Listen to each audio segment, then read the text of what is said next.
في الدورة اللي فاتت عرفنا مع بعض إيه هو الفوركس وعرفنا كل التفاصيل اللي تخص المجال ده سواء كان التعريف بتاعه، إيه هو أصلا التداول ده، إيه الأنواع بتاعة الأسواق. عرفنا كل التفاصيل اللي تخصه سواء مصطلحات مهمة اللوت البيب الليفرج المارجن الستوب أوت. كل حاجة أنت كنت محتاج إنك تعرفها عن مجال الفوركس قبل ما تبدأ فيه فإحنا الحمد لله شرحناها في الفيديوهات اللي فاتت. فلو أنت في حاجة ما شفتهاش ارجع شوفها. طيب ولكن بعد كل اللي إحنا اتعلمناه ده كله إحنا برضو معرفناش إمتى ندخل صفقة، يعني إمتى نشتري، إمتى ناخد قرار إن إحنا لازم نشتري الدهب، إمتى لازم نبيع، إمتى ندخل صفقة على اليورو، إمتى ندخل صفقة على الدولار، دي الحاجة اللي إحنا لسه ما اتعلمناهاش. طيب هل الحاجات دي أنت عشان تتعلمها كنت محتاج تعرف كل اللي إحنا قلناه في الفيديوهات اللي فاتت؟ طبعًا لازم تكون عارف كل الكلام ده، لإن ده الأساس اللي أنت هتبني عليه أي حاجة هتتعلمها بعد كده. من غير ما تبقى عارف الأساس مش هتعرف طبعًا تكمّل في المجال ده وأنت مش عارف أساسه. زي أي مجال في الدنيا أنت ما ينفعش مثلًا تدخل الجامعة على طول من غير ما تعدّي على الابتدائي والإعدادي والثانوي وهكذا، لإن دي بتبقى مراحل تأسيس. المعلومات اللي أنت عرفتها قبل كده هتبقى عبارة عن نواة بالنسبة لك في أي علم تاني أنت حابب تتعلّمه يخُص مجال التداول. طيب عشان بقى أعرف آخُد قرار إن أنا أبيع أو أشتري، محتاج أعرف حاجة مهمة جدًا وهي اسمها علم التحليل. علم التحليل ده هو الحاجة اللي هتفتح لك الباب لإنّك تقرا الأشكال أو الرسومات البيانية اللي أنت بتشوفها دي، وتقرا الأخبار وتقرا على حسب نوع التحليل طبعًا، يعني هنفهم مع بعض طبعًا إن في أنواع كتير للتحليل، وكل نوع بيختص بدراسة أشياء معيّنة تبدأ تعرّفك إيه أو تتوقع من خلالها إيه اللي ممكن يحصل إن شاء الله في السوق، وبناءً عليه تاخد قرارك سواء أنت هتبيع أو تشتري. فاللي إحنا هنشرحه مع بعض ده اسمه علم التحليل.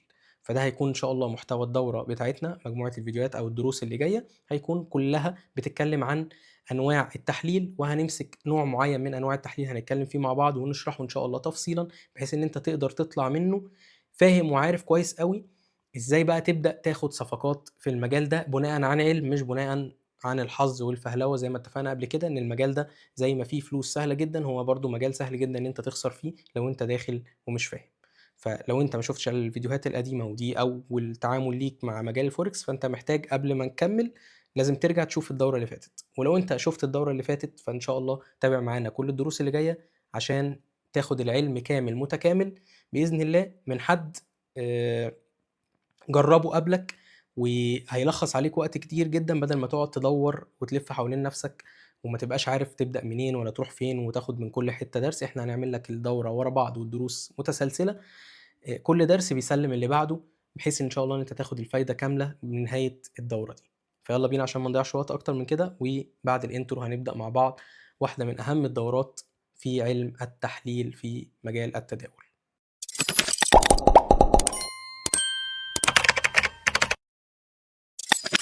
السلام عليكم ورحمة الله وبركاته، معاكم دكتور خالد البربري، وإن شاء الله ده هيبقى الدرس الأول بالنسبة لنا في علم التحليل الفني.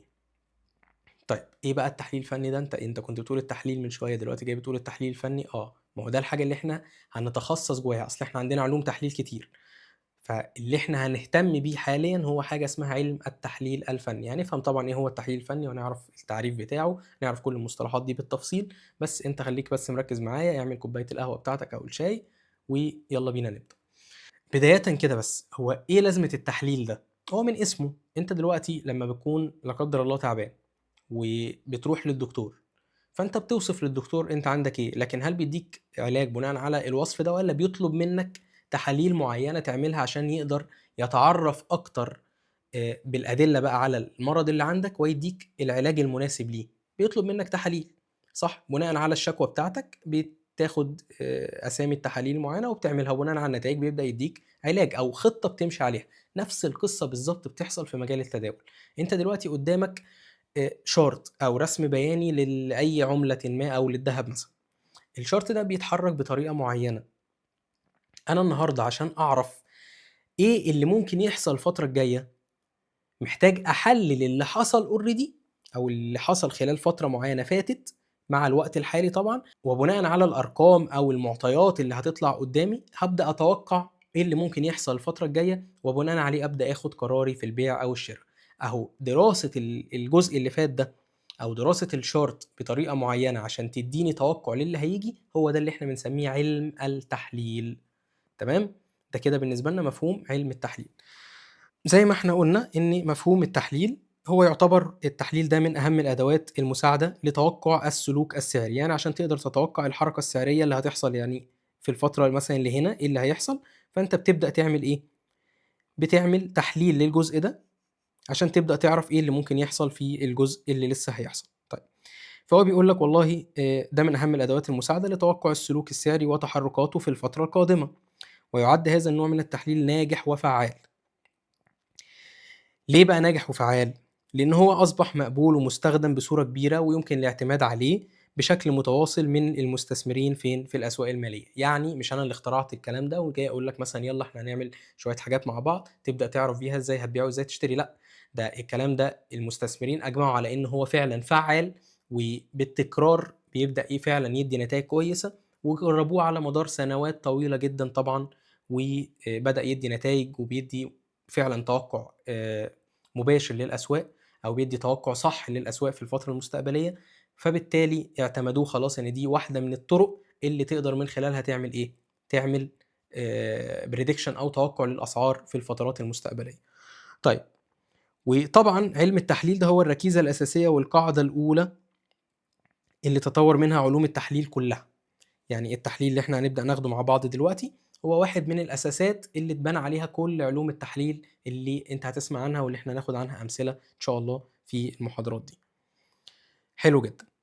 إيه بقى أنواع التحليل؟ ما أنت عمّال تقول في مفهوم التحليل إحنا فهمناه خلاص، في أنواع للتحليل، طبعًا في أنواع للتحليل. إيه الأنواع دي؟ أولًا عندي نوع اسمه التحليل الأساسي، عندي نوع تاني اسمه التحليل الفني، عندي نوع تالت اسمه التحليل الرقمي، عندي نوع رابع اسمه تحليل جان، وعلى فكرة في أنواع أكتر من كده بكتير، لكن دي من أشهر الأنواع، وطبعًا كل نوع من دول بيتفرع تحته أنواع كتير جدًا من أنواع التحليل. إحنا هنتكلم مع بعض على التحليل الفني، يعني من كل أنواع التحليل دي إحنا اللي هيهمنا وهندرسه بشكل مفصل في الدورة دي هو التحليل الفني، هنعرف طبعًا إيه هو بالضبط، وهناخد نبذة عن كل نوع من أنواع التحليل دول، بحيث إن أنت تبقى فاهم إيه المصطلحات دي، ولكن ده اللي إحنا هندرسه بشكل تفصيلي كله إن شاء الله، بحيث إن أنت تبقى مُلِم بيه. طيب، شوية معلومات كده قبل ما نبدأ في التفاصيل، بيقول لك إن والله التحليل الفني ده بيرجع تاريخه لواحد اسمه تشارلز هنري داو، والراجل ده وإن الراجل ده في سنة 1882 كان بيكتب مقالاته اللي بيناقش فيها سوق الأسهم الأمريكي، بيتوقع الحركة بتاعته بناءً على نفسية السوق. يعني إيه نفسية السوق؟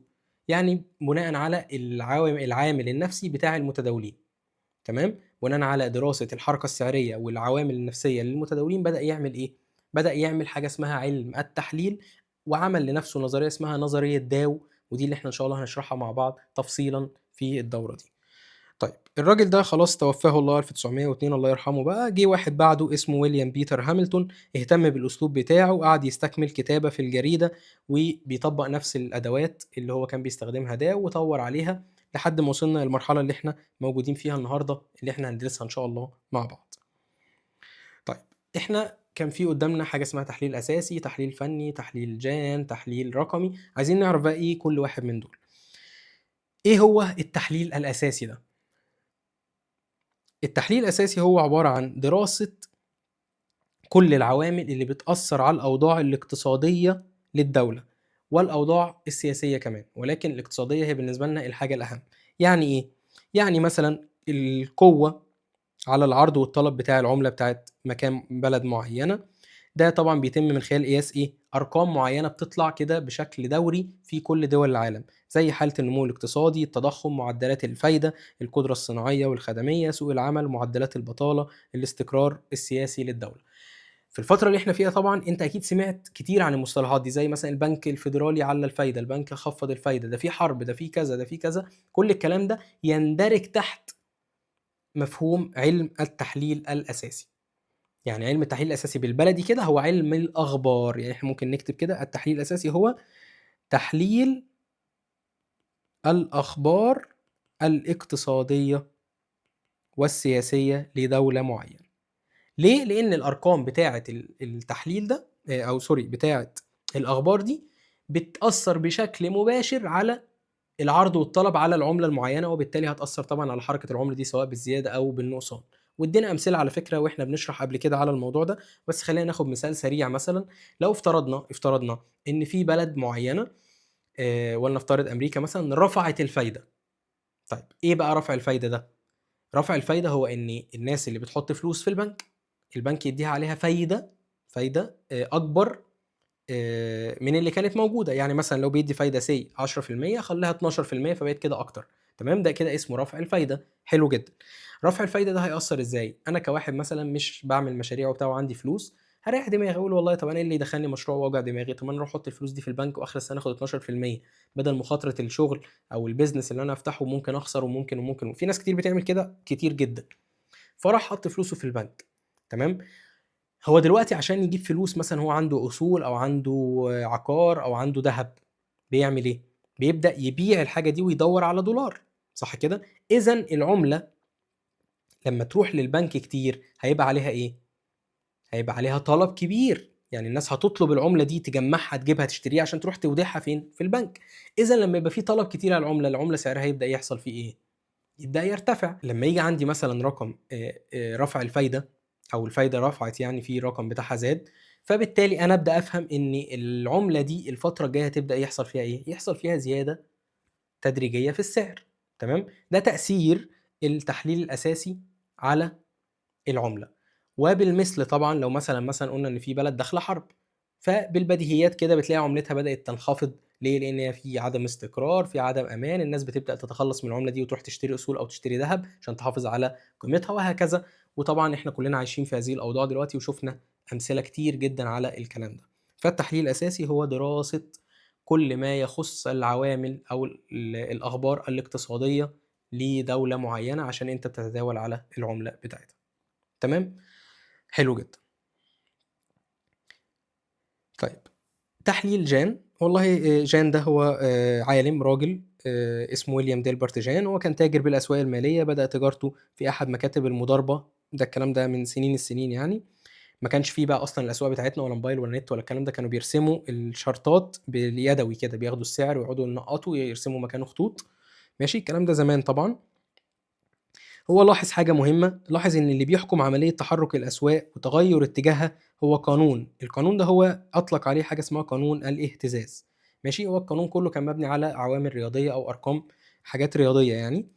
فجان ده كان ليه الفضل طبعًا في اكتشاف حاجة اسمها زوايا جان المستخدمة في التحليل الفني حاليًا، يعني زوايا جان دي إحنا ساعات بنستخدمها في التحليل الفني، في أصلًا علم كامل اسمه علم تحليل جان أو علم التحليل الزمني، مبني على القواعد اللي حطّها الراجل ده من 100 سنة والّا أكتر.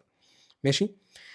البيانات بقى اللي كان بيحطها جان ده اكتشفها من علوم مختلفة زي علوم الهندسة والفلك والرياضة، وتم استخدام نظرية جان من قبل التجار من عقود طويلة جدًا بقى لهم سنين في الاستثمار في الأسواق المالية.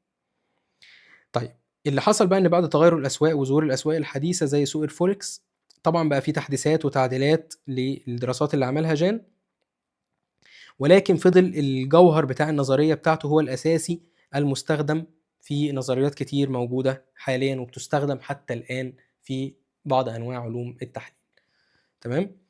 طيب التحليل الرقمي ده هو تحليل بيختلف عن التحليل الفني خالص، ماشي، وهو تحليل بيعتمد على نظريات الأعداد وإن الأعداد دي بتتحرك وفق تركيبة رقمية في المقام الأول، وبيختلف العلم ده عن نظرية جان وعن العلوم اللي إحنا اتكلمنا عنها زي علم التحليل الفني، لإن هو بيعتمد في الركيزة الأساسية بتاعته على الأعداد وفق نظريات بقى الدوال الرياضية، وكلام كله رياضة إحنا ما لناش علاقة بيه ومش هندرس الكلام ده حاليًا، إحنا كل اللي إحنا هندرسه زي ما اتفقنا التحليل الفني، هو ده بطل الدورة بتاعتنا. طيب التحليل الفني ده بقى هو عبارة عن إيه؟ هو عبارة عن دراسة حركة الأسعار التاريخية، زي ما إحنا قُلنا، أنا مثلًا عندي chart بالمنظر ده كده، وأنا عايز أعرف بقى إيه اللي هيحصل هنا، يعني هل هيطلع والّا هينزل؟ فهو إن أنا بادرس السعر اللي فات، الأسعار التاريخية يعني اللي فات من السعر، باستخدام رسوم البيانية اللي مرسومة قدّامي، ده بهدف إيه؟ بهدف إن أنا أتوقع حركة السعر فين؟ في المستقبل. والتحليل الفني ده ما بيهتمش بالسبب، يعني إيه؟ يعني أنا مش مهم عندي في التحليل الفني إن حصل حرب، إن كذا، إن كذا، كل الكلام ده بالنسبة لي مش مهم، هو بالنسبة لي المهم فيه هو إيه اللي حصل في السعر فعليًا قبل كده. لكن إيه اللي حصل كأخبار والّا كذا، ده اللي قُلنا اللي بيهتم بيه هو التحليل الأساسي. فهو بيركّز في الأساس على حركة السعر باعتبار إيه بقى؟ باعتبار إن كل الأسباب والعوامل اللي بتحرّك السعر تنعكس في النهاية فين؟ على حركة السعر. يعني لو قُلنا إن في أخبار بتقول إن السعر هيطلع، فهو في الآخر السعر هيطلع. فأنا يهمني إن السعر قدامي باين إن هو طالع أو إن هو طلع الفترة اللي فاتت، ما يهمنيش إيه السبب، المهم إن هو طلع، تمام؟ وبالتالي هي الأقدر بالاهتمام. يعني من الآخر كده، لو أنت شخص عايز تتداول ومثلًا هتختار نوع من أنواع التحليل، قدامك تحليل أساسي وقدامك تحليل فني، هل ينفع أعتمد على التحليل الأساسي لوحده في إن أنا أتداول؟ لأ قطعًا، لكن ينفع أتداول بالتحليل الفني فقط؟ ينفع. طيب لو أنا عملت الاتنين مع بعض، لأ أنت كده تبقى باشا يا باشا وتيجي تدّيني كورس، ما عنديش أي مشكلة.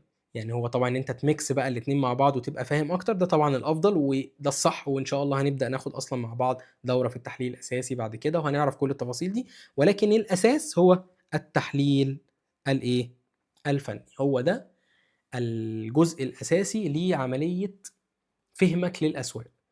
ومش بس كده، ده التحليل الفني الأساسي ده في منه أنواع كتير، في أنواع كتير من أنواع التحليل. إحنا هنبدأ نتخصص طبعًا في جزء معين، ولكن من غير الجزء اللي إحنا هناخده مع بعض في الدورة دي، أنت للأسف مش هتقدر تتعلم أي نوع تاني من أنواع التحليل. بمعنى أبسط، أنا النهارده ما ينفعش أكون راجل مش عارف الأرقام أو ما باعرفش أجمع وأطرح وأروح أدخل ثانوي مثلًا، فآخد جذور وآخد معادلات وآخد تفاضل وتكامل، ليه؟ لإن أنا أصلًا مش عارف الأساس. فاللي إحنا هناخده مع بعض إن شاء الله هو الأساس اللي هيتبني عليه أي نوع من أنواع التحليل اللي أي حد أنت سمعته في العالم بيشتغل بيها حاليًا، أو اللي إحنا حتى إن شاء الله ممكن ندرسها مع بعض مقدمًا، ويمكن الاعتماد على ده وحده، لكن ما يمكنش الاعتماد على أي نوع من أنواع التحليل الباقية زي التحليل الأساسي لوحدها، تمام؟ إحنا كده خلّصنا الدرس ده، إن شاء الله الدرس الجاي هنبدأ بقى نعرف إيه هي أنواع التحليل الفني، إيه الأنواع بتاعته، إيه العلوم المختلفة منه، وإيه اللي إحنا إن شاء الله هندرسه مع بعض. هندرس حاجة اسمها التحليل الكلاسيكي ونظرية داو، وهو ده اللي إن شاء الله اللي إحنا هنبدأه مع بعض. فلو أنت مش مشترك اشترك عشان تبدأ تشوف كل الدروس أول بأول، وإن شاء الله نتقابل المحاضرة الجاية، والسلام عليكم ورحمة الله وبركاته.